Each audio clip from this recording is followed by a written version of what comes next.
샬롬. 2023년 8월 16일 수요일입니다. 기도하겠습니다. 주님, 오늘도 주의 말씀으로 하루를 시작합니다. 사랑하는 주님, 3일간 시아버지 장례로 마음과 정성을 다한 성도님 가정을 위해 기도합니다. 주님께서 친히 방문하시어 위로해 주시옵고 유가족들을 기억하시며 오늘 우리 교회 가운데 연로하신 성도님들 또한 찾아가 주옵소서. 예수님의 이름으로 기도드립니다. 아멘. 오늘의 말씀은 역대하 21장입니다. 여호사밧이 그의 조상들과 함께 누움에 그의 조상들과 함께 다윗 성에 장사되고 그의 아들 여호람이 대신하여 왕이 되니라. 여호사밧의 아들 여호람의 아우들 아사랴와 여히엘과 스가랴와 아사랴와 미가엘과 스바랴는 다 유다 왕 여호사밧의 아들들이라. 그의 아버지가 그들에게는 은금과 보물과 유다 견고한 성읍들을 선물로 후히 주었고 여호람은 장자이므로 왕위를 주었더니 여호람이 그의 아버지의 왕국을 다스리게 되어 세력을 얻은 후에 그의 모든 아우들과 이스라엘 방백들 중 몇 사람을 칼로 죽였더라. 여호람이 왕위에 오를 때의 나이가 32세라. 예루살렘에서 8년 동안 다스리니라. 그가 이스라엘 왕들의 길로 행하여 아합의 집과 같이 하였으니 이는 아합의 딸이 그의 아내가 되었음이라. 그가 여호와 보시기에 악을 행하였으나 여호와께서 다윗의 집을 멸하기를 즐겨하지 아니하셨음은 이전에 다윗과 더불어 언약을 세우시고 또 다윗과 그의 자손에게 항상 등불을 주겠다고 말씀하셨음이더라. 여호람 때에 에돔이 배반하여 유다의 지배하에서 벗어나 자기 위에 왕을 세우므로 여호람이 지휘관들과 모든 병거를 거느리고 출정하였더니 밤에 일어나서 자기를 에워싼 에돔 사람과 그 병거의 지휘관들을 쳤더라. 이와 같이 에돔이 배반하여 유다의 지배하에서 벗어났더니 오늘까지 그러하였으며 그때의 림나도 배반하여 여호람의 지배하에서 벗어났으니 이는 그가 그의 조상들의 하나님 여호와를 버렸음이더라. 여호람이 또 유다 여러 산에 산당을 세워 예루살렘 주민으로 음행하게 하고 또 유다를 미혹하게 하였으므로 선지자 엘리야가 여호람에게 글을 보내어 이르되 왕의 조상 다윗의 하나님 여호와께서 이같이 말씀하시기를 내가 내 아비 여호사밧의 길과 유다 왕 아사의 길로 행하지 아니하고 오직 이스라엘 왕들의 길로 행하여 유다와 예루살렘 주민들이 음행하게 하기를 아합의 집이 음행하듯 하며 또 내 아비 집에서 너보다 착한 아우들을 죽였으니 여호와가 내 백성과 내 자녀들과 내 아내들과 내 모든 재물을 큰 재앙으로 치시리라. 또 너는 창자의 중병이 들고 그 병이 날로 중하여 창자가 빠져나오리라 하셨다 하였더라. 여호와께서 블레셋 사람들과 구스에서 가까운 아라비아 사람들의 마음을 격동시키사 여호람을 치게 하셨으므로 그들이 올라와서 유다를 침략하여 왕궁의 모든 재물과 그의 아들들과 아내들을 탈취하였으므로 막내 아들 여호아하스 외에는 한 아들도 남지 아니하였더라. 이 모든 일 후에 여호와께서 여호람을 치사 능히 고치지 못할 병이 그 창자에 들게 하셨으므로 여러 날 후 2년 만에 그의 창자가 그 병으로 말미암아 빠져나오매 그가 그 심한 병으로 죽으니 백성이 그들의 조상들에게 분향하던 것 같이 그에게 분향하지 아니하였으며 여호람이 32세에 즉위하고 예루살렘에서 8년 동안 다스리다가 아끼는 자 없이 세상을 떠났으며 무리가 그를 다윗성에 장사하였으나 열왕의 묘실에는 두지 아니하였더라. 아멘. 죽음을 생각해 본 적이 있으십니까? 당장 내일 죽는다면 오늘 어떤 일을 하고 싶으십니까? 인생에 있어서 태어남도 중요하고 어떻게 살았느냐 하는 것도 중요합니다. 그리고 또 한 가지 중요한 것은 어떻게 죽었느냐 하는 것입니다. 죽음이란 돌이킬 수 없는 것이기 때문이지요.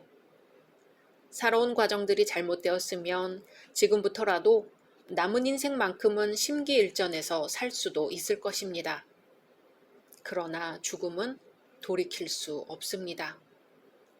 모든 사람들이 살아온 삶에 대하여 평가를 받게 될 때가 올 것입니다. 하지만 그때에는 잘못 살았다고 하여 다시 돌아가지는 못합니다. 때문에 짧은 인생을 잘 관리하면서 조심스럽게 자신의 삶을 가꾸어야 할 것입니다. 오늘 말씀에서는 여호람을 통해 죽음에 대해 묵상해 보고자 합니다. 여호사밧 왕이 열조와 함께 잠들었습니다.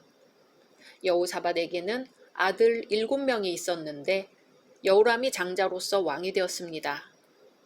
그리고 다른 6 아들에게는 그 아버지가 재산과 각 지역의 견고한 성읍들을 하나씩 주어 모두 흩어져 살게 하였습니다.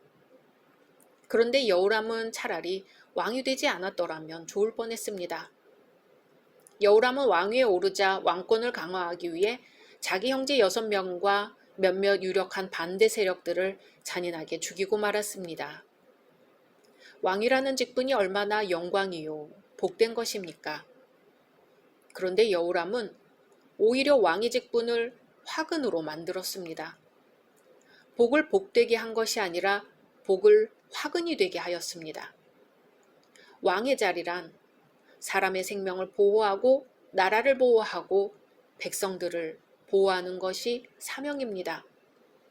그러나 여호람 왕은 정권의 욕심 때문에 무고한 사람들을 많이 죽였습니다. 백성들을 죽이고 칼을 휘두르는 한 좋은 왕이 될 수 없습니다. 정권을 위해서 남을 죽이고 법을 어기고 악을 행한다면 그 정권은 오래 지속될 수 없습니다. 성경에 여호람이 8년을 왕노릇했다고 기록되어 있습니다. 하지만 하나님께 악을 행하여 하나님의 저주를 받아 창자가 썩어 들어가며 2년 동안 극심한 고통을 당하다 죽었습니다. 결과적으로 여호람은 6년 동안 왕노릇 한 것이죠. 직분을 잘 감당하지 못하니 이런 화를 당한 것입니다. 우리는 직분의 높고 낮음을 말해서는 안 됩니다. 하나님 앞에서는 모두 작은 일일 뿐이죠. 하나님께서 보실 때는 똑같다는 뜻입니다. 여기에 더해 여호람은 우상을 숭배했습니다. 6절에 저가 이스라엘 왕들의 길로 행하여 아합의 집과 같이 하였으니 이는 아합의 딸이 그 아내가 되었음이라. 저가 여호와 보시기에 악을 행하였으나. 아합의 딸이 그 아내가 되었습니다. 여로보암 이후 북왕국에서 우상을 가장 많이 섬긴 왕이 아합입니다. 아합 왕의 딸 아달랴가 남유다의 여호람 왕의 아내가 되었다는 말은 정략적인 결혼을 했다는 것이죠. 부왕 여호사밧이 국가의 안위를 도모하겠다고 아합과 사돈관계를 맺은 것입니다. 그러나 아합 가문과의 결혼은 국가의 안정은 고사하고 오히려 유다 왕국의 신정 통치가 거반 붕괴되는 계기가 되고 말았습니다. 그리고 민심도 떠나고 하나님도 떠나고 말았습니다. 여호사밧의 아들 여호람이 우상을 섬겼기 때문입니다. 11절에 여호람이 또 유다 여러 산에 산당을 세워 예루살렘 거민으로 음란하듯 우상을 섬기게 하고 또 유다를 미혹해 하였으므로. 여호람 왕의 종교 정책에 따라 백성들에게 우상 숭배를 강요했다는 말입니다. 여호람 왕은 우상 섬기는 일을 국가적으로 신하와 백성들에게 강요하였습니다. 이렇게 된 것은 왕비 아달랴의 적극적인 권유 때문이었지요. 왕의 귀에 국민의 소리를 들려주어야 할 사람이 누구인가요? 백성들의 고충을 찾아서 처리하고 왕의 정책 수행에 도움을 줄 수 있는 자가 누구인가요? 왕과 함께 지내는 왕비입니다. 그러나 왕비 아달랴는 선한 일보다는 우상 숭배에 앞장섰습니다. 이는 자기 어머니 이세벨이 정치에 관여하여 국가를 우상의 길로 이끌어가고 또 사치하는 모습들을 일찍부터 보고 익혔기 때문입니다. 아달랴는 그러한 악한 일들을 남편에게 전했고 이로 말미암아 국가의 위기를 맞게 된 것입니다. 지도자에게 올바른 내조를 하려면 사치와 허영을 버리고 선한 국정에 도움이 될 수 있는 일을 찾아 나서는 신앙의 눈이 있어야 합니다. 왕은 선정으로 백성에게 신임을 얻어 덕으로 나라를 다스려야 합니다. 무력과 폭력, 독재로 나라를 다스리려고 해서는 결코 안 되는 것이죠. 이런 여호람 왕을 하나님께서 두고 볼 수만 없으셨습니다. 12절에 선지자 엘리야가 여호람에게 글을 보내어 가로되 왕의 조상 다윗의 하나님 여호와의 말씀이 내가 내 아비 여호사밧의 길과 유다 왕 아사의 길로 행치 아니하고 라고 했습니다. 남왕국 유다 왕에게 북왕국 선지자 엘리야가 하나님을 대신하여 경고의 메시지를 보내고 있습니다. 일반적으로 남유다와 북이스라엘 사이에는 서로 간의 영역이 있어서 상대에 대하여 간섭하거나 참여하는 것은 그리 흔치 않은 일입니다. 그러나 엘리야 선지자가 남왕국 유다의 여호람 왕에 관한 소식을 듣고 경고의 메시지를 보냈다는 것은 그만큼 여호람 왕이 잘못된 길로 나가고 있었다는 것이겠지요. 경고의 메시지를 전하게 된 데는 두 가지 이유가 있었습니다. 하나는 온 나라로 하여금 철저하게 우상을 섬기게 한 것과 다음으로는 자기보다 선한 아우들을 정치적으로 간주하여 죽였기 때문입니다. 이성을 잃고 포악한 정치를 하는 여호람 왕의 결말에 대한 그 경고를 볼까요? 14절에 여호와가 내 백성과 내 자녀와 내 아내들과 내 모든 재물을 큰 재앙으로 치리라고 했습니다.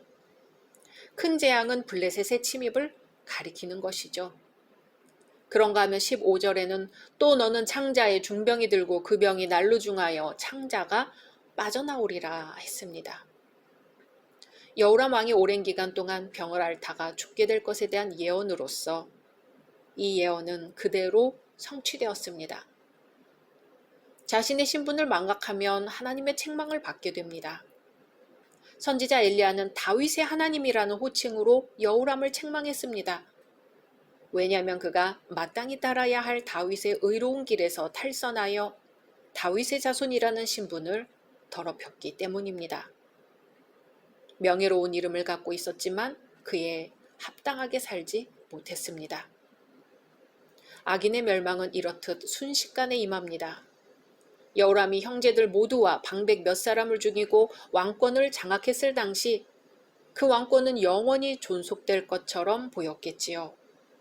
그러나 여호람은 집권 8년 만에 갑작스런 블레셋의 침입으로 왕궁의 모든 재물과 그 아들들과 아내들을 빼앗겼습니다.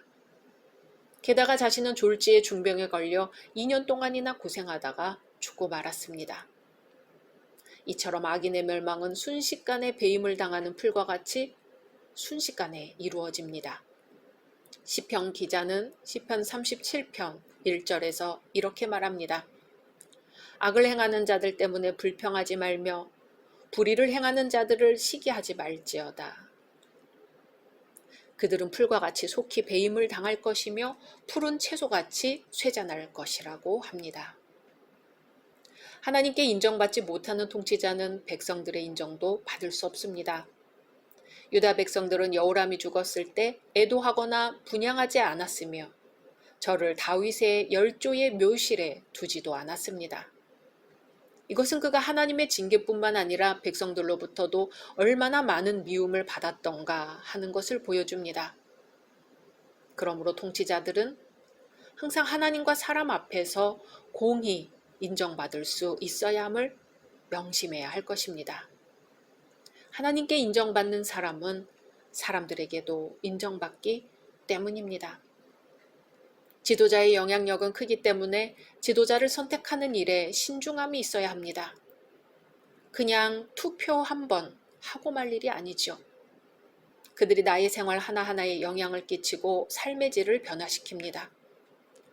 하나님께 인정받는 지도자인지 우리는 늘 살피고 또 살펴야 할 것입니다. 비록 세상 사람들이 유죄라 말하지 않을지라도 잘못을 저지른 사람은 반드시 하나님 앞에 그 대가를 받게 되어 있습니다. 오죽하면 세상 지도자들이 세례 요한으로부터 독사의 자식들이라 불리우고 예수님으로부터는 회칠한 무덤이라고 책망을 받았을까요?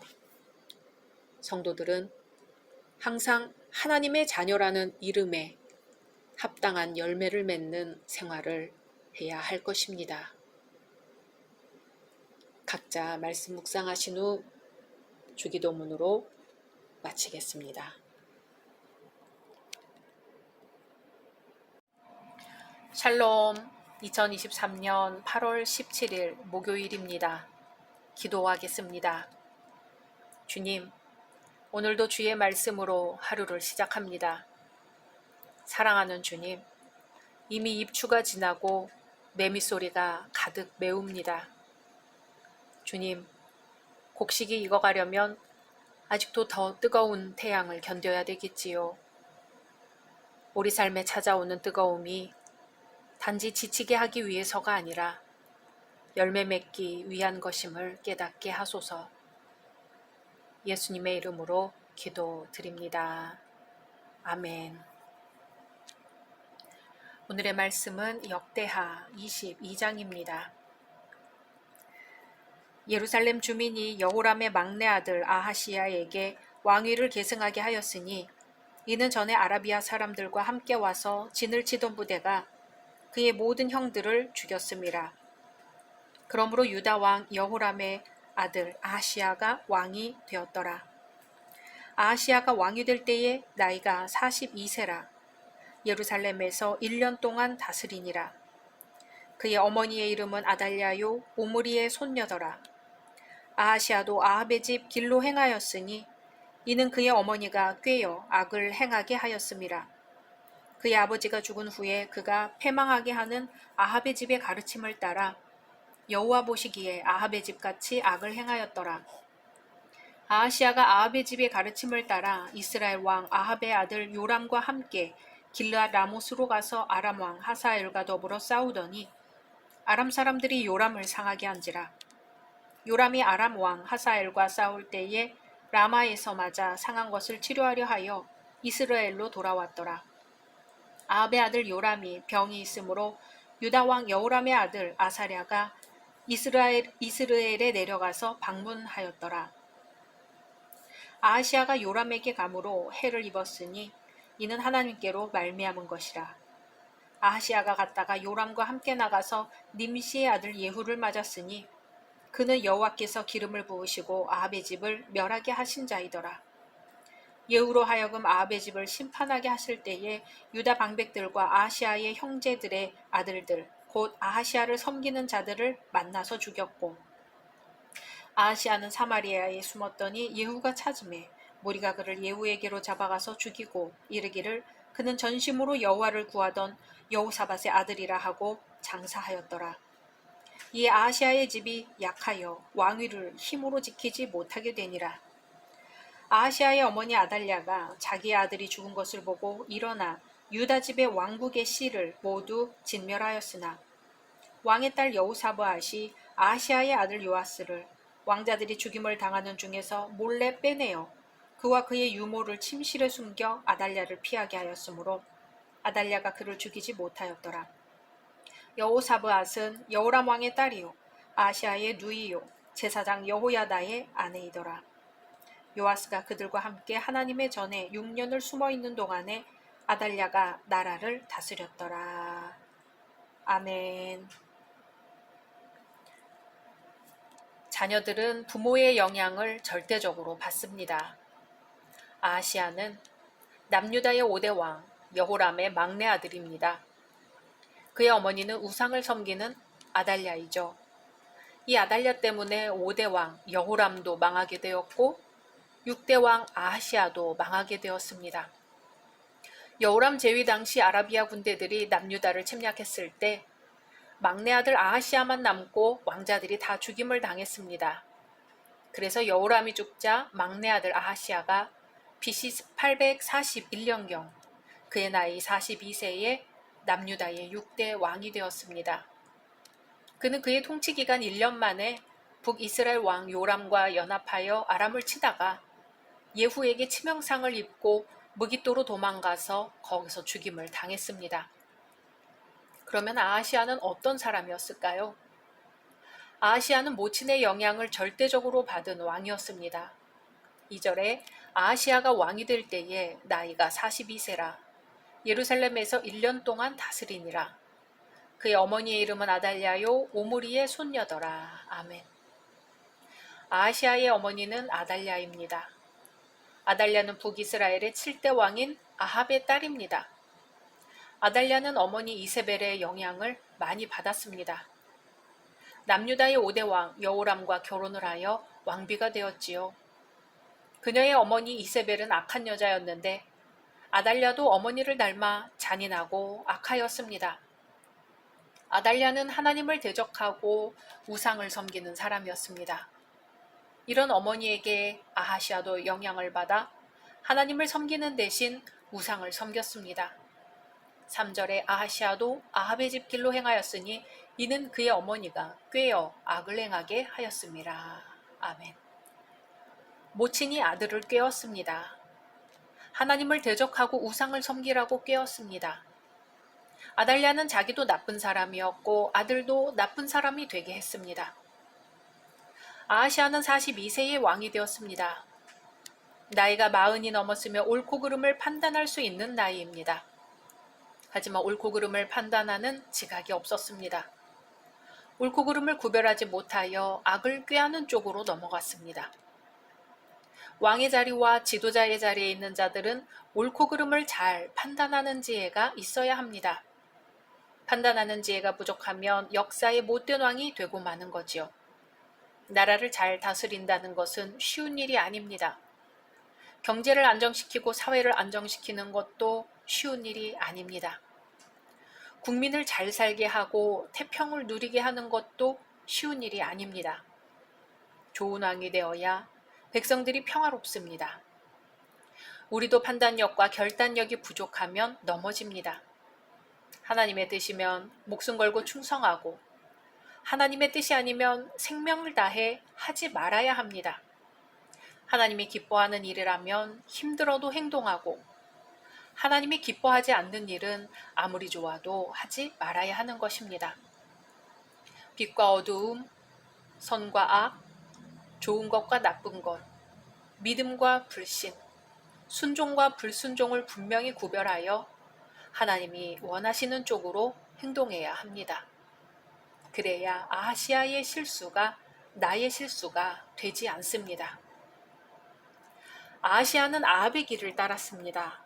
4절에 그의 아버지가 죽은 후에 그가 패망하게 하는 아합의 집의 가르침을 따라 여호와 보시기에 아합의 집같이 악을 행하였더라. 아멘. 아합은 북이스라엘의 7대 왕으로 우상을 숭배했고 악정을 거듭했지요. 아합은 역대 왕들 가운데 가장 악명 높은 왕이었습니다. 그런데 이러한 아합의 길을 따른 것이 아하시아입니다. 도가 지나칠 정도로 우상을 섬기던 아하시아는 하나님의 벌을 받아 단명합니다. 이런 상황에서 일반적인 사람들이라면 회개할 것인데 아달랴는 회개는 고사하고 더욱 악한 짓을 합니다. 아들 아하시아가 하나님의 저주를 받아 죽자 아달랴는 자기 친아들의 죽음을 자기의 출세와 욕망 충족의 기회로 삼습니다. 아달랴는 자기 친손자들을 자기의 경쟁자로 여겨 그들을 한 사람도 빼놓지 않고 죽여 유다의 씨를 말려버리려고 하였습니다. 그러나 이처럼 무고한 자를 적으로 삼아 해치려는 자에겐 반드시 하나님의 심판이 예비되어 있다는 사실을 우리는 알아야 합니다. 예수님은 검을 가지는 자는 다 검으로 망하느니라고 하셨지요. 때문에 자신의 욕망을 채우기 위해 이웃을 해하는 일은 마땅히 성도가 배척해야 할 일입니다. 뿐만 아니라 혹 남에게 원망 들을 일을 했을 경우는 급히 가서 사과할 수 있는 성도가 되어야 하겠습니다. 아하시아는 북이스라엘 요람 왕과 동맹하고 길랏 라못에서 싸우다 목숨을 건졌지만 결국 사마리아에 숨어 있다가 예후에게 살해당하고 맙니다. 모친 아달랴는 유다 왕가의 씨를 진멸하고 스스로 왕이 되었지요. 아달랴가 자신의 피부치인 손자들을 포함한 많은 왕손들을 잔인하게 죽인 것을 보면 우상숭배자의 사악함을 실감할 수 있습니다. 우상숭배자는 사단을 섬기는 자인 바 아달랴의 이 같은 행위를 통해 그리스도를 대적하는 사단의 모형을 볼 수 있습니다. 그리고 사단의 세력이 다윗 왕가의 등불을 꺼뜨릴 뻔할 정도로 강했음을 알 수 있습니다. 이제 인간의 절망적인 상황에서 하나님의 구원이 시작됩니다. 본래 이스라엘의 역사 자체가 절망 가운데서 시작되었지요. 애굽에서 해방되기 전 이스라엘은 노예였습니다. 그러나 이스라엘은 하나님께 부르짖을 때에 대제국 애굽으로부터 해방을 얻습니다. 오늘 본문 중에도 절망 중에 하나님의 손길이 임합니다. 11절에 왕의 딸 여호사브앗이 아하시아의 아들 요아스를 왕자들이 죽임을 당하는 중에서 몰래 빼내어 그와 그의 유모를 침실에 숨겨 아달랴를 피하게 하였으므로 아달랴가 그를 죽이지 못하였더라. 여호사밧은 여호람 왕의 딸이요 아하시아의 누이요 제사장 여호야다의 아내이더라. 아멘. 여호사밧이 왕자 요아스와 어떤 특별한 관계가 있었는지 혹은 어떤 특별한 관계가 없는데도 한 왕자를 구하다 보니 그가 요아스였는지는 구체적으로 알 수 없습니다. 그러나 본문을 보면 몰래 빼내어 침실에 숨겼다는 것으로 모아 생명을 걸고 구해낸 것임을 알 수 있습니다. 이것은 하나님의 역사입니다. 예수 그리스도께서 우리의 생명을 구원하실 때도 이와 같이 그분의 전 생애와 생명을 다 바쳐 구원하셨습니다. 그러므로 오늘날 성도들도 생명을 구하는 일이라면 마음과 뜻과 정성을 다해야 할 것입니다.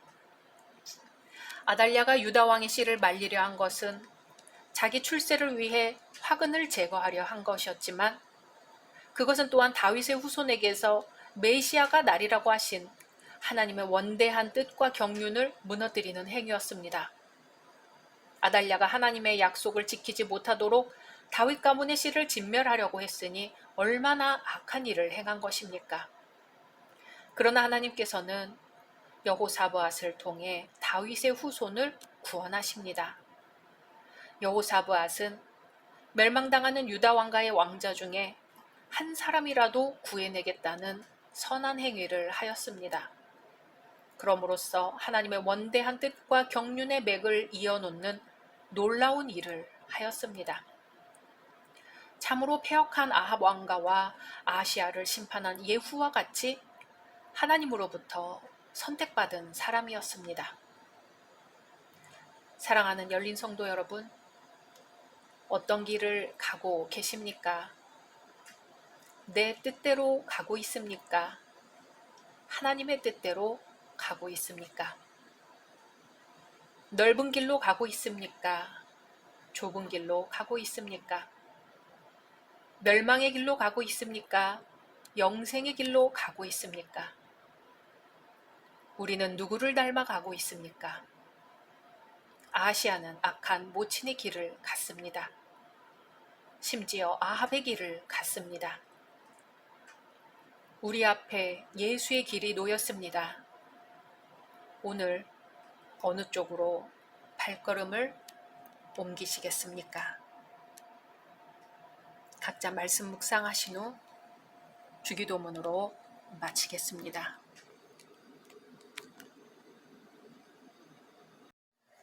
샬롬, 2023년 8월 18일 금요일입니다. 기도하겠습니다. 주님, 오늘도 주의 말씀으로 하루를 시작합니다. 사랑하는 주님, 오늘 우리 삶에 시원한 생명의 생수로 찾아와 주옵소서. 갈증이 나고 지친 주님의 사람들에게 찾아오셔서 내게 물을 좀 다오 말 걸어 주옵소서. 주님과 나누는 조용한 대화 가운데 생수를 얻게 하옵소서. 예수님의 이름으로 기도드립니다. 아멘. 오늘의 말씀은 역대하 23장입니다. 제7년에 여호야다가 용기를 내어 백부장 곧 여로함의 아들 아사랴와 여호하난의 아들 이스마엘과 오벳의 아들 아사랴와 아다야의 아들 마아세야와 시그리의 아들 엘리사밧 등과 더불어 언약을 세우매 그들이 유다를 두루다니며 유다 모든 고을에서 레위 사람들과 이스라엘 족장들을 모아 예루살렘에 이른지라. 온 회중이 하나님의 전에서 왕과 언약을 세우매 여호야다가 무리에게 이르되 여호와께서 다윗의 자손에게 대하여 말씀하신 대로 왕자가 즉위하여야 할지니 이제 너희는 이와 같이 행하라. 너희 제사장들과 레위 사람들 곧 안식일에 당번인 자들의 3분의 1은 문을 지키고 3분의 1은 왕궁에 있고 3분의 1은 기초문에 있고 백성들은 여호와의 전 뜰에 있을지라. 제사장들과 수종드는 레위 사람들은 거룩한즉 여호와의 전에 들어오려니와 그 외에 다른 사람은 들어오지 못할 것이니 모든 백성은 여호와께 지켜야 할 바를 지킬지며 레위 사람들은 각각 손에 무기를 잡고 왕을 호위하며 다른 사람이 성전에 들어오거든 죽이고 왕이 출입할 때에 경호할지니라 하니 레위 사람들과 모든 유다 사람들이 제사장 여호야다가 명령한 모든 것을 준행하여 각기 수하에 안식일의 당번인 자와 안식일의 비번인 자들을 거느리고 있었으니 이는 제사장 여호야다가 비번인 자들을 보내지 아니함이더라. 제사장 여호야다가 하나님의 전 안에 있는 다윗 왕의 창과 큰 방패와 작은 방패를 백부장들에게 주고 또 백성들에게 각각 손에 무기를 잡고 왕을 호위하되 성전 오른쪽에서부터 성전 왼쪽까지 제단과 성전 곁에 서게 하고 무리가 왕자를 인도해내어 면류관을 씌우며 율법책을 주고 세워 왕으로 삼을세. 여호야다와 그의 아들들이 그에게 기름을 붓고 이르기를 왕이여 만세수를 누리소서 하니라. 아달랴가 백성들이 뛰며 왕을 찬송하는 소리를 듣고 여호와의 전에 들어가서 백성에게 이르러 봄에 왕이 성전문 기둥 곁에 섰고 지휘관들과 나팔수들이 왕의 곁에 모셔 서 있으며 그 땅의 모든 백성들이 즐거워하여 나팔을 불며 노래하는 자들은 주악하며 찬송을 인도하는지라. 이에 아달랴가 그의 옷을 찢으며 외치되 반역이로다 반역이로다 하매 제사장 여호야다가 군대를 거느린 백부장들을 불러내어 이르되 반열 밖으로 몰아내라. 그를 따르는 자는 칼로 죽이라 하니 제사장의 이 말은 여호와의 전에서는 그를 죽이지 말라 함이라. 이에 무리가 그에게 길을 열어주고 그가 왕궁 말문 어귀에 이를 때에 거기서 죽였더라. 여호야다가 자기와 모든 백성과 왕 사이에 언약을 세워 여호와의 백성이 되리라 한지라. 온 국민이 바알의 신당으로 가서 그 신당을 부수고 그의 제단들과 형상들을 깨뜨리고 그 제단 앞에서 바알의 제사장 맏단을 죽이니라. 여호야다가 여호와의 전의 직원들을 세워 레위 제사장의 수하에 맡기니 이들은 다윗이 전에 그들의 반열을 나누어서 여호와의 전에서 모세의 율법에 기록한 대로 여호와께 번제를 드리며 다윗이 정한 규례대로 즐거이 부르고 노래하게 하였던 자들이더라. 또 문지기를 여호와의 전 여러 문에 두어 무슨 일에든지 부정한 모든 자는 들어오지 못하게 하고 백부장들과 종교한 자들과 백성의 방백들과 그 땅의 모든 백성을 거느리고 왕을 인도하여 여호와의 전에서 내려와 윗문으로부터 왕궁에 이르러 왕을 나라 보좌에 앉히매 그 땅의 모든 백성이 즐거워하고 성중이 평온하더라. 아달랴를 무리가 칼로 죽였었더라. 아멘. 도무지 앞이 보이지 않고 캄캄할 때가 있습니다. 개인에게도 그렇고 가정에도 그럴 때가 있습니다. 국가적으로도 출구가 보이지 않는 암담한 시기가 있습니다. 그러나 암흑 같은 시기가 영원히 계속되는 것은 아닙니다. 어두움이 지나면 반드시 새벽이 옵니다. 밤이 깊을수록 새벽이 가까이 왔다는 증거입니다. 우리는 암울한 역사 속에서도 하나님의 경륜과 섭리가 그 속에 숨어 있음을 발견하게 됩니다. 오늘 본문을 통해 어두움 가운데 임한 빛을 만나시기를 소망합니다. 사악한 아달랴는 아들 아하시아가 죽자 수렴청정을 그치고 직접 정치 일선에 나서서 유다를 치리하기 시작했습니다. 하지만 수렴청정할 때 아하시아의 정치가 악했던 만큼 직접 하는 통치가 온전할 리가 없었습니다.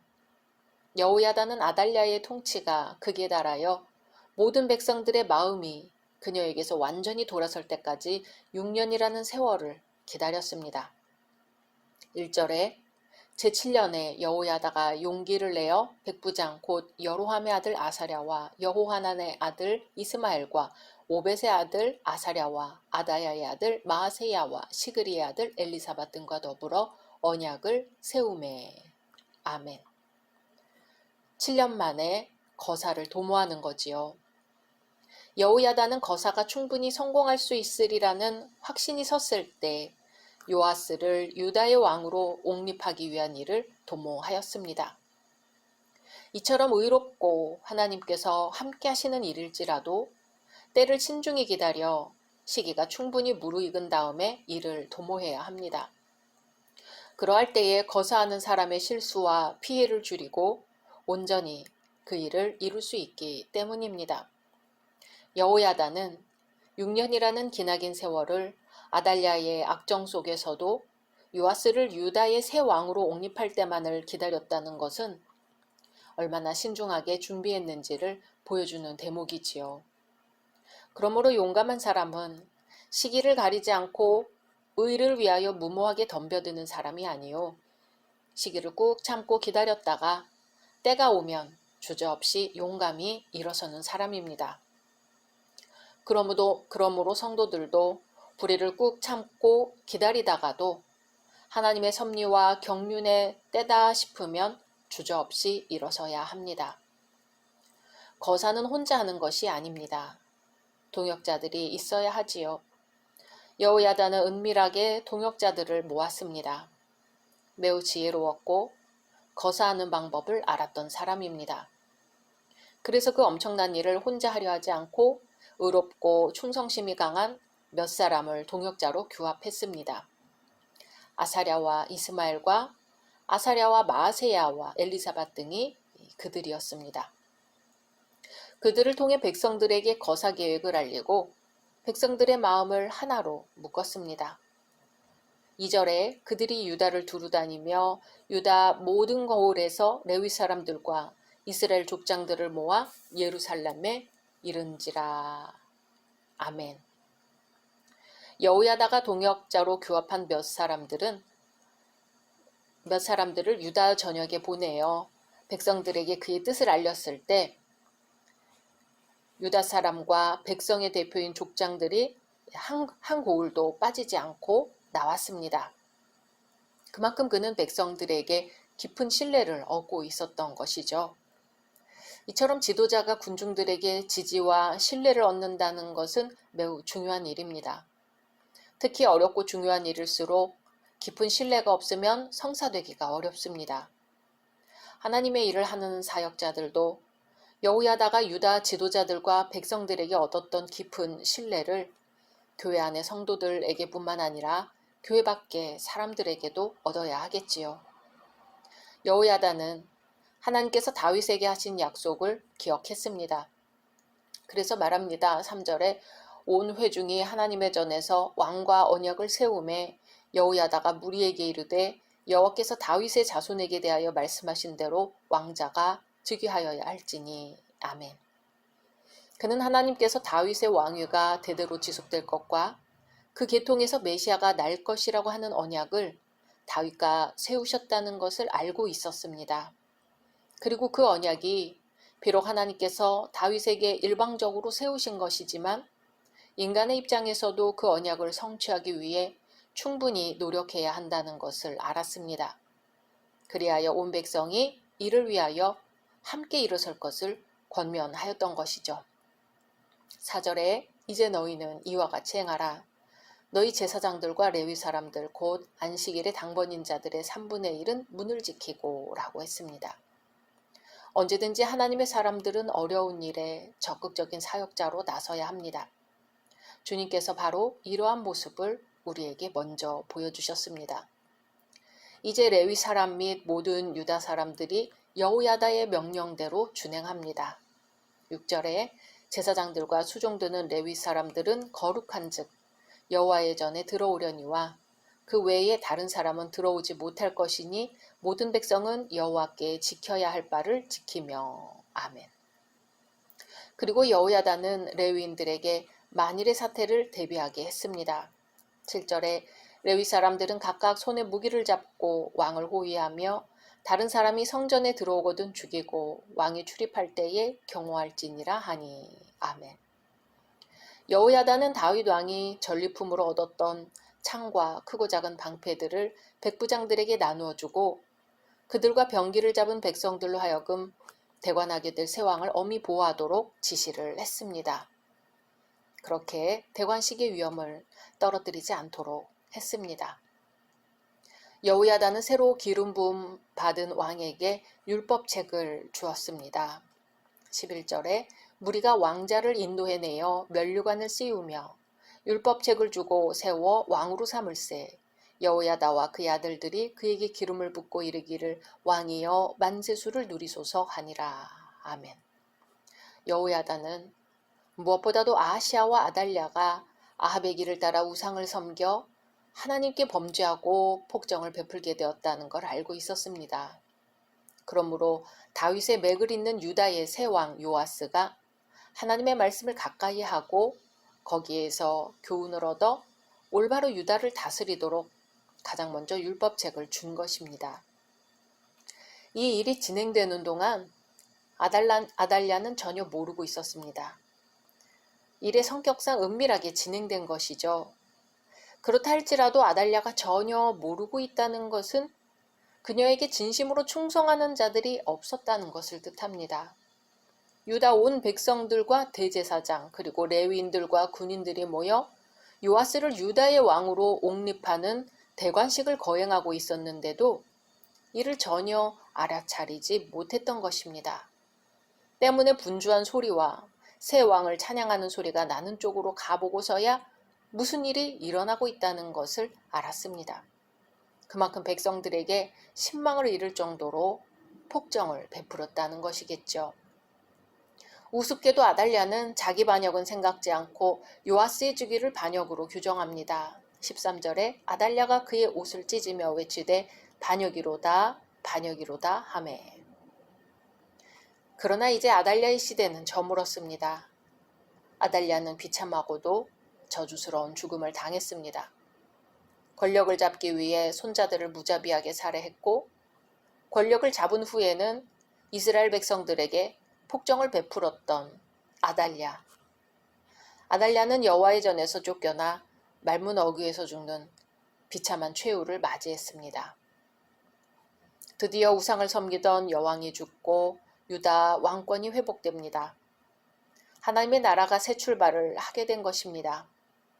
이제 언약을 갱신합니다. 16절에 여호야다가 자기와 모든 백성과 왕 사이에 언약을 세워 여호와의 백성이 되리라 한지라. 아멘. 아달랴를 처벌한 여호야다는 이제 자기와 왕과 뭇 백성이 여호와의 백성이 될 것을 선언하였습니다. 그리하여 곧바로 종교개혁을 일으켜 바알의 당을 회파하고 바알 신상을 무너뜨렸으며 바알의 제사장 맏단을 살해하였습니다. 그리고 전에 다윗이 여호와의 전을 위해 세웠던 제사장, 레위 사람 찬양대 등을 다시 세워 그들이 임무를 재개하도록 하였습니다.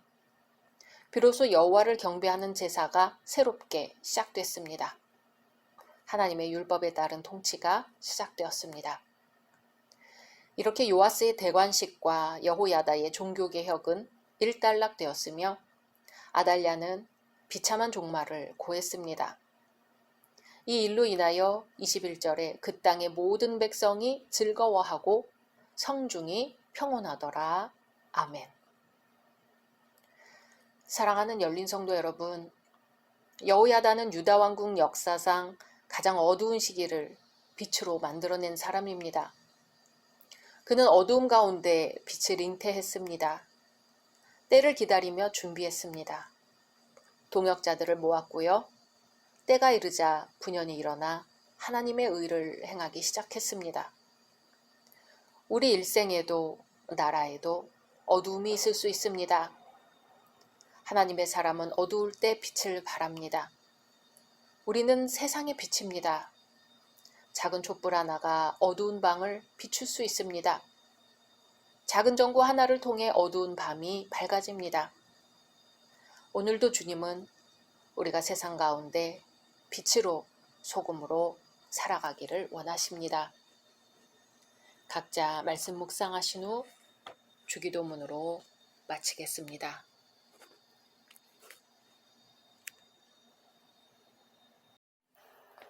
샬롬. 2023년 8월 19일 토요일입니다. 기도하겠습니다. 주님, 오늘도 주의 말씀으로 하루를 시작합니다. 사랑하는 주님, 주일을 준비하는 오늘 가만히 두 손 모아 기도드립니다. 우리의 마음이 진실하게 하소서, 우리의 생각이 정결하게 하소서. 오 주님, 오직 예수 그리스도를 닮아가게 하옵소서. 예수님의 이름으로 기도드립니다. 아멘. 오늘의 말씀은 역대하 24장입니다. 요아스가 왕위에 오를 때에 나이가 7세라. 예루살렘에서 40년 동안 다스리니라. 그의 어머니의 이름은 시비아요 브엘세바 사람이더라. 제사장 여호야다가 세상에 사는 모든 날에 요아스가 여호와 보시기에 정직하게 행하였으며 여호야다가 그를 두 아내에게 장가들게 하였더니 자녀를 낳았더라. 그 후에 요아스가 여호와의 전을 보수할 뜻을 두고 제사장들과 레위 사람들을 모으고 그들에게 이르되 너희는 유다 여러 성읍에 가서 모든 이스라엘에게 해마다 너희의 하나님의 전을 수리할 돈을 거두되 그 일을 빨리 하라 하였으나 레위 사람이 빨리 하지 아니한지라. 왕이 대제사장 여호야다를 불러 이르되 내가 어찌하여 레위 사람들을 시켜서 여호와의 종 모세와 이스라엘의 회중이 성막을 위하여 정한 세를 유다와 예루살렘에서 거두게 하지 아니하였느냐 하니 이는 그 악한 여인 아달랴의 아들들이 하나님의 전을 파괴하고 또 여호와의 전의 모든 성물들을 바알들을 위하여 사용하였음이었더라. 이에 왕이 말하여 한 궤를 만들어 여호와의 전 문 밖에 두게 하고 유다와 예루살렘에 공포하여 하나님의 종 모세가 광야에서 이스라엘에게 정한 세를 여호와께 드리라 하였더니 모든 방백들과 백성들이 기뻐하여 마치기까지 돈을 가져다가 궤에 던지니라. 레위 사람들이 언제든지 궤를 메고 왕의 관리에게 가지고 가서 돈이 많은 것을 보이면 왕의 서기관과 대제사장에게 속한 관원이 와서 그 궤를 쏟고 다시 그곳에 가져다 두었더라. 때때로 이렇게 하여 돈을 많이 거두매 왕과 여호야다가 그 돈을 여호와의 전 감독자에게 주어 석수와 목수를 고용하여 여호와의 전을 보수하며 또 철공과 노쇠공을 고용하여 여호와의 전을 수리하게 하였더니 기술자들이 맡아서 수리하는 공사가 점점 진척되므로 하나님의 전을 이전 모양대로 견고하게 하니라. 공사를 마친 후에 그 남은 돈을 왕과 여호야다 앞으로 가져왔으므로 그것으로 여호와의 전에 쓸 그릇을 만들었으니 곧 섬겨 제사 드리는 그릇이며 또 숟가락과 금은 그릇들이라. 여호야다가 세상에 사는 모든 날에 여호와의 전에 항상 번제를 드렸더라. 여호야다가 나이가 많고 늙어서 죽으니 죽을 때에 130세라. 무리가 다윗성 여러 왕의 묘실 중에 장사하였으니 이는 그가 이스라엘과 하나님과 그의 성전에 대하여 선을 행하였음이더라. 여호야다가 죽은 후에 유다 방백들이 와서 왕에게 절하매 왕이 그들의 말을 듣고 그의 조상들의 하나님 여호와의 전을 버리고 아세라 목상과 우상을 섬겼으므로 그 죄로 말미암아 진노가 유다와 예루살렘에 임하니라. 그러나 여호와께서 그들에게 선지자를 보내사 다시 여호와에게로 돌아오게 하려 하심에 선지자들이 그들에게 경고하였으나 듣지 아니하니라. 이에 하나님의 영이 제사장 여호야다의 아들 스가랴를 감동시키심에 그가 백성 앞에 높이 서서 그들에게 이르되 하나님이 이같이 말씀하시기를 너희가 어찌하여 여호와의 명령을 거역하여 스스로 형통하지 못하게 하느냐 하셨나니 너희가 여호와를 버렸으므로 여호와께서도 너희를 버리셨느니라 하나 무리가 함께 꾀하고 왕의 명령을 따라 그를 여호와의 전 뜰 안에서 돌로 쳐 죽였더라. 요아스 왕이 이와 같이 스가랴의 아버지 여호야다가 베푼 은혜를 기억하지 아니하고 그의 아들을 죽이니 그가 죽을 때에 이르되 여호와는 감찰하시고 신원하여 주옵소서 하니라. 1주년 말에 아람 군대가 요아스를 치려고 올라와서 유다와 예루살렘에 이르러 백성 중에서 모든 방백들을 다 죽이고 노략한 물건을 다메섹 왕에게로 보내니라. 아람 군대가 적은 무리로 왔으나 여호와께서 심히 큰 군대를 그들의 손에 넘기셨으니 이는 유다 사람들이 그들의 조상들의 하나님 여호와를 버렸음이라. 이와 같이 아람 사람들이 요아스를 징벌하였더라. 요아스가 크게 부상하매 적군이 그를 버리고 간 후에 그의 신하들이 제사장 여호야다의 아들들의 피로 말미암아 반역하여 그를 그의 침상에서 쳐 죽인지라. 다윗성에 장사하였으나 왕들의 묘실에는 장사하지 아니하였더라. 반역한 자들은 암몬 여인 시므아세 아들 사박과 모압 여인 시므릿의 아들 여호사밧이더라.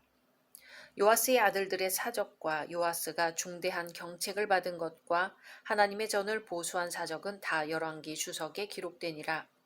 그의 아들 아마샤가 대신하여 왕이 되니라. 아멘.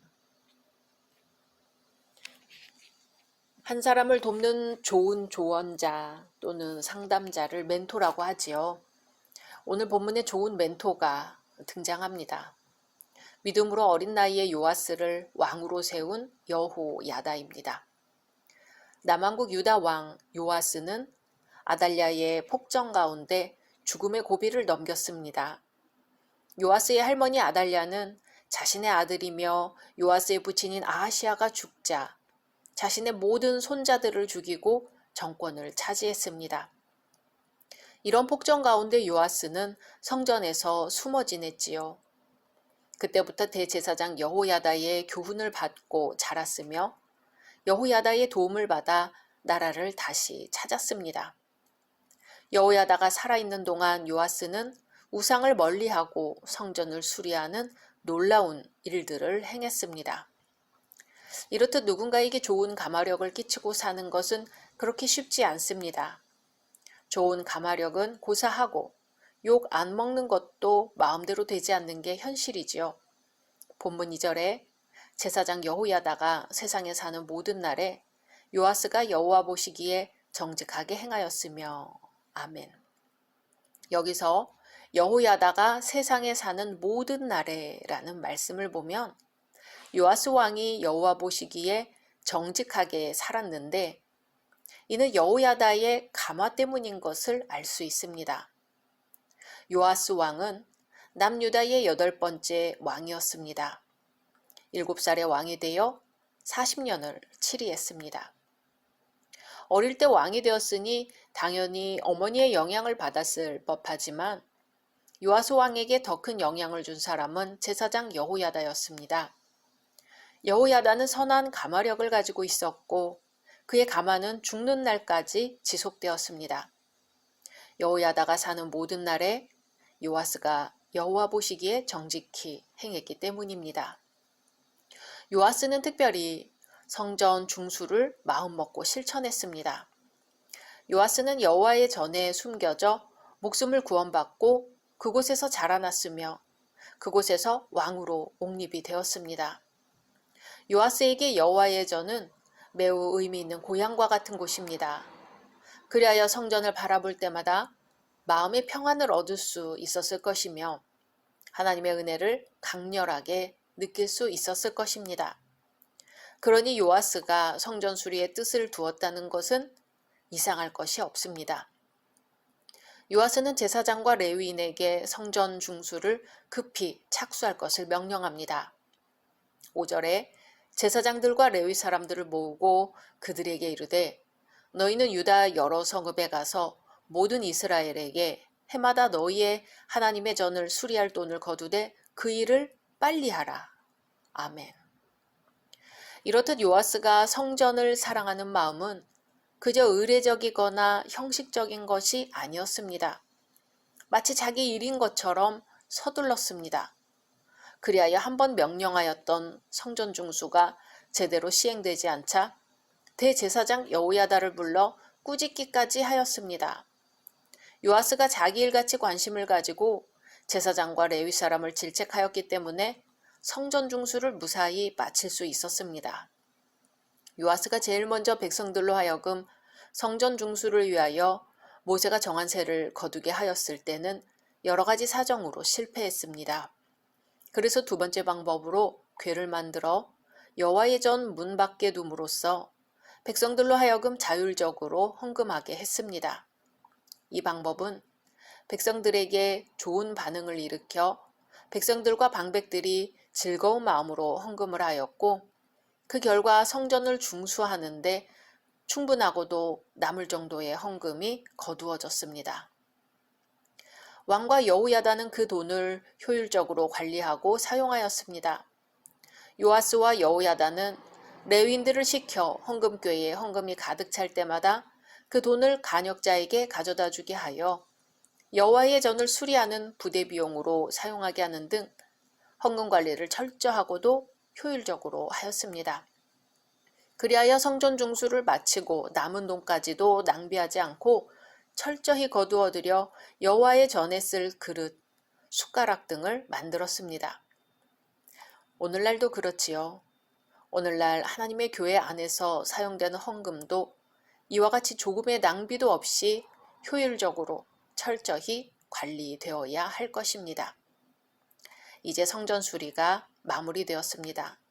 12, 13절에 왕과 여호야다가 그 돈을 여호와의 전 감독자에게 주어 석수와 목수를 고용하여 여호와의 전을 보수하며 또 철공과 노쇠공을 고용하여 여호와의 전을 수리하게 하였더니 기술자들이 맡아서 수리하는 공사가 점점 진척되므로 하나님의 전을 이전 모양대로 견고하게 하니라. 아멘. 성전이 이전 모양을 되찾았습니다. 성전이 회복된 것입니다. 14절에 여호야다가 세상에 사는 모든 날에 여호와의 전에 항상 번제를 드렸더라. 아멘. 성전 수리를 마친 것은 요아스 주기와 함께 여호야다의 가장 큰 기쁨이었을 것입니다. 왜냐하면 아하시아와 아달랴가 다스릴 때에는 그들이 우상 숭배를 하였기 때문에 마음이 편치 않았을 것이며, 요아스가 즉위한 이후에는 하나님의 전이 이미 아달랴에 의해 많이 훼손되어 제대로 하나님께 제사를 드릴 수 없었기 때문입니다. 그리하여 요아스가 유다 왕으로 옹립되고 성전 수리가 마쳐졌을 때 그 기쁨은 대단하였겠지요. 그가 죽는 날까지 빠지지 않고 하나님 앞에 번제를 드렸다는 것이 증명합니다. 여호야다는 요아스의 멘토이자 스승이자 생명의 은인이었습니다. 하지만 어찌된 일일까요? 요아스는 여호야다가 죽자 기다렸다는 듯이 신속하게 하나님을 버립니다. 17, 18절에 여호야다가 죽은 후에 유다 방백들이 와서 왕에게 절하매 왕이 그들의 말을 듣고 그의 조상들의 하나님 여호와의 전을 버리고 아세라 목상과 우상을 섬겼으므로 그 죄로 말미암아 진노가 유다와 예루살렘에 임하니라. 아멘. 스승이 살아있을 때 하나님 말씀대로 행한 것이 즐거움이 아니라 부담이었을까요? 그는 여호야다가 죽자마자 찾아온 간사한 신하들의 아첨에 귀를 기울이기 시작합니다. 이런 이유로 시편 기자는 복 있는 사람은 악인의 꾀를 좇지 아니하며 라고 말했습니다. 19절에 그러나 여호와께서 그들에게 선지자를 보내사 다시 여호와에게로 돌아오게 하려 하심에 선지자들이 그들에게 경고하였으나 듣지 아니하니라. 아멘. 선지자를 보내 하나님께로 돌아오라고 하지만 듣지 않습니다. 성경은 어쩌면 하나님을 따른 사람들과 하나님을 떠난 사람들의 역사일 것입니다. 요아스에게 아쉬운 것은 스승이 살아있을 동안은 잘했지만 스승이 죽자 곧바로 하나님을 떠났다는 것입니다. 하나님이 보내신 선지자들의 말도 듣지 않습니다. 급기야 하나님께서 여호야다의 아들 스가랴를 보내셨습니다. 인간적으로 볼 때 요아스는 여호야다를 생각해서라도 그 아들 스가랴의 말을 거역해서는 안 되었습니다. 스가랴가 백성들 앞에 높이 서서 하나님의 분부를 전합니다. 20절 하나님이 이같이 말씀하시기를 너희가 어찌하여 여호와의 명령을 거역하여 스스로 형통하지 못하게 하느냐 하셨나니 너희가 여호와를 버렸으므로 여호와께서도 너희를 버리셨느니라. 아멘. 그럴 때 무리가 함께 꾀하여 왕의 명령을 따라 스가랴를 돌로 쳐 죽입니다. 요아스의 저지른 이런 배은망덕한 죄는 불과 1년 만에 자기에게로 되돌아왔습니다. 그는 아람 군대와 싸우다가 부상당해 쓰러져 있었는데 그때 그의 신복들이 그를 죽였습니다. 제사장 여호야다가 죽었을 때는 백성들이 다윗성 열왕의 묘실에 장사하였다고 하였으나 막상 요아스 왕이 죽었을 때는 열왕의 묘실에 두지 않았습니다. 이는 하나님 앞에서나 사람들 앞에서 배은망덕한 사람의 끝이 불행하다는 것을 보여주는 것입니다. 사랑하는 성도 여러분, 우리는 모두 배우며 가르치는 자입니다. 누구에게나 스승이 있고 제자가 있습니다. 요아스는 여호야다라는 걸출한 스승을 두었습니다. 스승이 살아있는 동안에는 스승의 가르침을 잘 따랐습니다.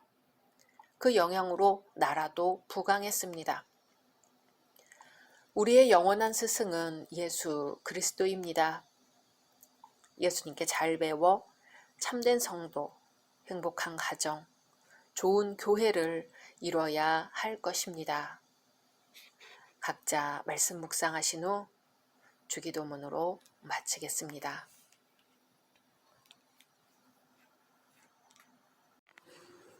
샬롬, 2023년 8월 22일 화요일입니다. 기도하겠습니다. 주님, 오늘도 주의 말씀으로 하루를 시작합니다. 사랑하는 주님, 끝날 것 같지만 끝나지 않고 우리를 괴롭히는 문제들이 있습니다. 우리의 뜻이 아니라 하나님의 뜻에서 답을 찾게 하소서. 범사의 주님을 인정하오니 우리의 길을 지도하소서. 예수님의 이름으로 기도드립니다. 아멘. 오늘의 말씀은 역대하 25장입니다. 아마샤가 왕위에 오를 때에 나이가 25세라. 예루살렘에서 29년 동안 다스리니라. 그의 어머니의 이름은 여호앗단이요 예루살렘 사람이더라. 아마샤가 여호와께서 보시기에 정직하게 행하기는 하였으나 온전한 마음으로 행하지 아니하였더라. 그의 나라가 굳게 섬에 그의 부왕을 죽인 신하들을 죽였으나 그들의 자녀들은 죽이지 아니하였으니 이는 모세의 율법책에 기록된 대로 함이라. 곧 여호와께서 명령하여 이르시기를 자녀로 말미암아 아버지를 죽이지 말 것이요 아버지로 말미암아 자녀를 죽이지 말 것이라. 오직 각 사람은 자기의 죄로 말미암아 죽을 것이니라 하셨더라. 아마샤가 유다 사람들을 모으고 그 여러 족속을 따라 천부장들과 백부장들을 세우되 유다와 베냐민을 함께 그리하고 20세 이상으로 계수하여 창과 방패를 잡고 능히 전장에 나갈 만한 자 30만 명을 얻고 또 은 100달란트로 이스라엘 나라에서 큰 용사 10만 명을 고용하였더니 어떤 하나님의 사람이 아마샤에게 나와서 이르되 왕이여 이스라엘 군대를 왕과 함께 가게 하지 마옵소서. 여호와께서는 이스라엘 곧 온 에브라임 자손과 함께하지 아니하시나니 왕이 만일 가시거든 힘써 싸우소서. 하나님의 왕을 적군 앞에 엎드러지게 하시리이다. 하나님은 능히 돕기도 하시고 능히 패하게도 하시나이다 하니 아마샤가 하나님의 사람에게 이르되 내가 100달란트를 이스라엘 군대에게 주었으니 어찌할까? 하나님의 사람이 말하되 여호와께서 능히 이보다 많은 것을 왕에게 주실 수 있나이다 하니라. 아마샤가 이에 에브라임에서 자기에게 온 군대를 나누어 그들의 고향으로 돌아가게 하였더니 그 무리가 유다 사람에게 심히 노하여 분연히 고향으로 돌아갔더라. 아마샤가 담력을 내어 그의 백성을 거느리고 소금 골짜기에 이르러 세일 자손 10,000명을 죽이고 유다 자손이 또 10,000명을 사로잡아 가지고 바위 꼭대기에 올라가서 거기서 밀쳐 내려뜨려서 그들의 온몸이 부서지게 하였더라. 아마샤가 자기와 함께 전장에 나가지 못하게 하고 돌려보낸 군사들이 사마리아에서부터 베토론까지 유다 성읍들을 약탈하고 사람 3,000명을 죽이고 물건을 많이 노략하였더라. 아마샤가 에돔 사람들을 죽이고 돌아올 때에 세일 자손의 신들을 가져와서 자기 신으로 세우고 그것들 앞에 경배하며 분향한지라.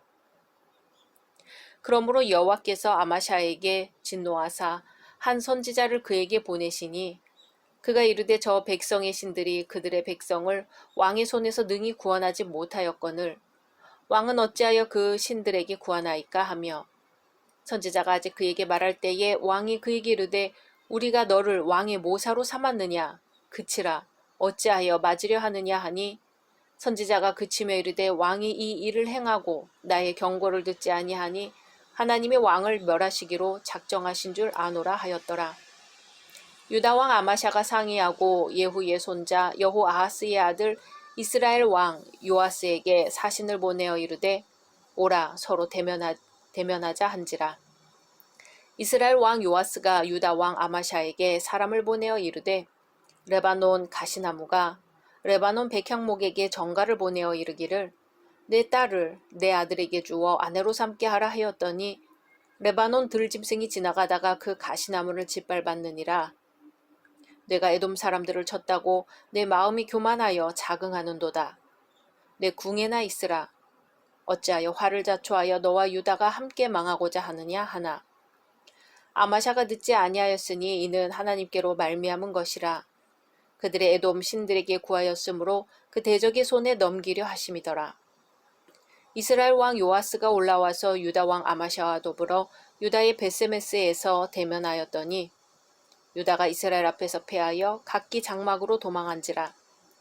이스라엘 왕 요아스가 베세메스에서 여호아하스의 손자 요아스의 아들 유다 왕 아마샤를 사로잡고 예루살렘에 이르러 예루살렘 성벽을 에브라임 문에서부터 성 모퉁이 문까지 400규빗을 헐고 또 하나님의 전 안에서 오벳에돔이 지키는 모든 금은과 그릇과 왕궁의 재물을 빼앗고 또 사람들을 볼모로 잡아가지고 사마리아로 돌아갔더라. 이스라엘 왕 요아하스의 아들 요아스가 죽은 후에도 유다 왕 요아스의 아들 아마샤가 15년간 생존하였더라. 아마샤의 이 외에 처음부터 끝까지 행적은 유다와 이스라엘 열왕기에 기록되지 아니하였느냐. 아마샤가 돌아서서 여호와를 버린 후로부터 예루살렘에서 무리가 그를 반역하였으므로 그가 라기스로 도망하였더니 반역한 무리가 사람을 라기스로 따라보내어 그를 거기서 죽이게 하고 그의 시체를 말에 실어다가 그의 조상들과 함께 유다 성읍에 장사하였더라. 아멘. 순종은 인간이 하나님께 취할 수 있는 가장 기본적인 예입니다. 인간의 고난은 하나님께 불순종함으로 말미암았습니다. 하나님은 우리에게 온전한 순종을 원하십니다. 아마샤는 유다 왕으로서 예루살렘에서 29년간 통치하였습니다. 그는 주 앞에서 정직히 행하였으나 온전한 마음으로 행하지는 않았습니다.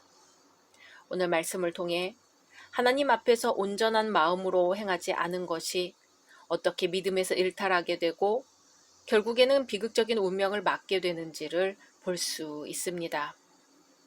주님을 향한 우리의 마음에 느슨함이나 빈틈이 생길 경우 그것이 아마샤의 경우에서 보는 바와 같이 우리를 파국에 이르게 할 수 있다는 사실을 배워야 합니다. 아마샤의 아버지 요아스는 자기를 죽음에서 살려주고 6년 동안 성소에서 몰래 키워 왕으로 세워준 제사장 여호야다가 죽자 타락하여 우상을 섬겼습니다. 그런 모습을 본 선지자가 잘못을 지적하자 선지자를 죽였지요. 그런데 죽임을 당한 선지자는 여호야다의 아들이었습니다. 요아스 왕을 살려주고 왕으로 옹립해준 바로 그 제사장의 아들을 죽인 것이지요. 백성들은 여호야다가 생전에 요아스 왕을 도와 나라를 안정시켰던 것을 잘 알고 있었는데요. 그 아들을 죽이다니 백성들의 마음과는 전혀 반대로 행동한 것이었습니다. 결국 요아스는 신하들에게 암살당하였습니다. 아마샤는 이렇게 국정이 혼란한 와중에 왕이 되었습니다. 처음 얼마 동안은 아버지를 죽인 자들을 묵인하였지만 권력이 확립된 후에는 아버지를 죽인 신복들을 처단하고 왕권을 강화시킵니다. 그러나 그들의 자녀들은 죽이지 않았습니다. 3절, 4절에 그의 나라가 굳게 섬에 그의 부왕을 죽인 신하들을 죽였으나 그들의 자녀들은 죽이지 아니하였으니 이는 모세의 율법책에 기록된 대로 함이라. 곧 여호와께서 명령하여 이르시기를 자녀로 말미암아 아버지를 죽이지 말 것이요 아버지로 말미암아 자녀를 죽이지 말 것이라. 오직 각 사람은 자기의 죄로 말미암아 죽을 것이니라 하셨더라. 아멘. 모세의 율법책에 나온 대로 아버지의 잘못 때문에 자녀들을 죽이지는 않은 것입니다. 아마샤는 통치 초기에는 하나님의 말씀대로 행하고자 노력하였습니다. 그래서 2절에 정직하게 행하기는 하였으나 라고 표현되어 있습니다. 아마샤는 유다 왕 중에서 비교적 정직한 왕이었지만 독실한 신앙을 갖지는 못했습니다. 에돔과의 싸움에서 처음에는 용병 10만 명을 투입했습니다. 선지자가 이것을 보고 8절에 왕이 만일 가시거든 힘써 싸우소서 하나님의 왕을 적군 앞에 엎드러지게 하시리이다. 하나님은 능히 돕기도 하시고 능히 패하기도 하시나이다 라고 했습니다. 그랬더니 아마샤가 온 군대를 구별하여 용병들을 고향으로 돌아가게 하고 신앙으로 싸워 이겼습니다. 그런데 돌아올 때 승리감에 도취되어 패전국 에돔의 우상을 가져와 자기의 신으로 세우고 그 앞에 경배하며 분향하였습니다. 급기야는 하나님의 선지자의 경고에도 불구하고 그 가증한 행위에서 돌이키지 아니하고 하나님의 선지자에게 맞서기까지 했습니다. 그가 이후에 하나님께 순종하기를 거절하고 돌이킨 주된 이유는 다름 아닌 온전한 마음으로 행하지 않았기 때문입니다. 다시 말해 아마샤의 치명적인 문제는 바로 반쪽짜리 순종이었던 것입니다. 뿐만 아니라 그는 에돔과의 전쟁 승리 이후 점점 교만해지기 시작했습니다. 자신이 하나님의 도우심으로 승리했음에도 불구하고 그는 이방신에게 경배하며 분향하는 죄악을 저질렀습니다. 교만이 그로 하여금 여호와를 버리게 하였던 것입니다. 아마샤가 우상을 숭배하자 하나님께서는 진노하셔서 선지자를 보내어 충고하셨습니다. 그러나 그는 회개는커녕 오히려 말을 그치라며 선지자를 책망하였습니다. 이렇게 교만은 하나님의 말씀을 등한시하는 무서운 결과를 초래합니다. 교만해진 유다 왕 아마샤는 북이스라엘 왕 요아스에게 싸움을 요청합니다. 이에 요아스 왕은 19절에 내가 에돔 사람들을 쳤다고 내 마음이 교만하여 자긍하는도다. 내 궁에나 있으라. 어찌하여 화를 자초하여 너와 유다가 함께 망하고자 하느냐 합니다. 또 요아스 왕은 유다를 식물 중에서 가장 미천한 가시나무에 비유했고 이스라엘은 가장 고귀한 백향목에 비유하며 아마샤 왕을 모욕했습니다. 이스라엘의 요아스 왕은 유다의 아마샤 왕이 교만하여 주제넘은 행동을 하고 있다고 야유하고 있는 것이죠. 교만의 결과는 패망입니다. 그럼에도 사람들은 그것을 잘 모릅니다. 하나님은 교만한 자를 물리치시고 겸손한 자를 기뻐하십니다. 그러나 교만해진 아마샤는 겸손하기보다는 자신을 더 과대평가하는 망상에 사로잡혔습니다. 그렇기 때문에 전쟁에서 쉽게 이기리라 생각했던 것이죠. 그러나 결과는 아마샤의 패배였습니다. 22절에 유다가 이스라엘 앞에서 패하여 각기 장막으로 도망한지라. 아멘. 이스라엘의 요아스 왕에게 대패한 아마샤 왕은 북이스라엘의 포로가 되기도 했습니다. 또한 수도가 함락되었고 성벽도 헐렸으며 성전과 왕궁의 보물도 빼앗겼습니다. 그뿐만 아니라 신하들에게 쫓겨다니는 처량한 신세가 되었으며 자신의 아버지처럼 신하의 손에 의해 라기스에서 죽임을 당했습니다. 27절에 아마샤가 돌아서서 여호와를 버린 후로부터 예루살렘에서 무리가 그를 반역하였으므로 그가 라기스로 도망하였더니 반역한 무리가 사람을 라기스로 따라보내어 그를 거기서 죽이게 하고. 아멘. 여호와를 버린 교만함은 결국 비참한 최후를 맞게 하였습니다. 한 나라의 왕의 죽음은 모든 백성들의 슬픔이 될 수밖에 없습니다. 그러나 본문의 아마샤 왕은 쫓겨다니다가 오히려 백성들의 손에 죽임을 당했습니다. 하나님께서 아마샤 왕을 버리셨기 때문입니다. 아마샤는 교만으로 인해 망한 왕이었습니다. 그리 교만할 것도 없었으면서 그는 교만했습니다. 그리하여 하나님의 말씀을 등한시했고 자신을 지나치게 과신하다가 비참하게 죽고 말았습니다. 교만한 마음은 하나님께서 미워하시는 것입니다. 하나님은 교만한 자를 물리치십니다. 반면에 겸손한 자에게는 은혜를 주십니다. 하루는 연로한 수도사 한 명이 정원에서 흙을 고르고 있었습니다. 그때 수도원에 들어온 지 얼마 되지 않는 조금은 교만해 보이는 젊은 수도사가 그에게 다가왔습니다. 연로하지만 경험이 풍부한 수도사가 젊은 수도사에게 말했습니다. 이 단단한 흙 위에 물을 뿌려주겠나? 젊은 수도사는 연로한 수도사가 시키는 대로 했습니다. 그런데 흙이 단단하여 물이 옆으로 다 흘러가 버리고 말았습니다. 그러자 연로한 수도사는 망치를 가져다가 그것으로 흙덩어리를 부수기 시작했습니다. 그러고는 부서진 흙을 모으고서 젊은 수도사에게 다시 한번 물을 뿌려보라고 말했습니다. 물은 아까와는 달리 잘 스며들었고 부서진 흙은 촉촉이 뭉쳐가기 시작했습니다. 이를 보고 연로한 수도사가 입을 열었습니다. 이제야 흙 속에 물이 잘 스며드는구만. 이 흙에 씨가 뿌려진다면 곧 싹이 움트고 꽃을 피우며 열매가 맺혀질 걸세. 이처럼 우리 역시 깨어져야 하나님께서 거기에 물을 주시고 그럴 때 씨가 떨어져 싹이 났고 꽃을 피우며 열매가 맺힐 수 있지 않겠나.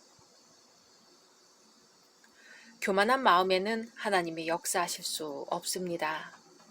우리가 깨어지고 부서질 때 비록 아프고 고통스럽지만 그것을 이겨내고 일어서는 사람, 바로 그 사람이 결국에는 믿음의 사람, 인내의 사람, 지혜의 사람으로 우뚝 서게 되는 것입니다. 오늘 우리의 마음이 주님 예수 그리스도의 마음이 되어 주님의 말씀이 우리 마음밭에 소중하게 심어지기를 소망합니다. 각자 말씀 묵상하신 후 주기도문으로 마치겠습니다.